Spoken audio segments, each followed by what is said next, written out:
దేవునికి స్తోత్రములు. మీ అందరికీ నా వందనములు. ఈరోజు దేవుని వాగ్దానం, నా జనులు ఇకనెన్నటికి సిగ్గునొందరు. యోవేలు 2:26 సైన్యములకు అధిపతి అయిన యెహోవా, నా జనులు ఇకనెన్నటికి సిగ్గునొందరు అని మనతో సెలవిస్తున్నారు. తండ్రి తన యందు భయభక్తులు గలవారి ఎడల జాలి చూపుచున్నాడు, కనికరం చూపుచున్నాడు. మనం అందరినీ భయపడవద్దు, సంతోషించి గంతులు వేయండి అని మనతో సెలవిస్తున్నారు. నేను మీ మధ్యలో గొప్ప కార్యములు చేస్తాను.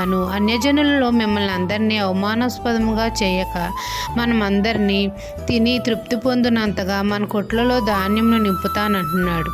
క్రొత్త ద్రాక్షారసమును, క్రొత్త తైలమును గానుగులకు పైగా పొర్లిపారేటట్లు చేస్తాను అని మన తండ్రి మనతో సెలవిస్తున్నారు. మనం అందరము కడుపారా తిని తృప్తి పొందుతాము అని అంటున్నారు. మనం ఇంకెన్నటికీ సిగ్గుకును అవమానముకును అప్పచెప్పక, మనల్ని మన దేవుడైన యెహోవా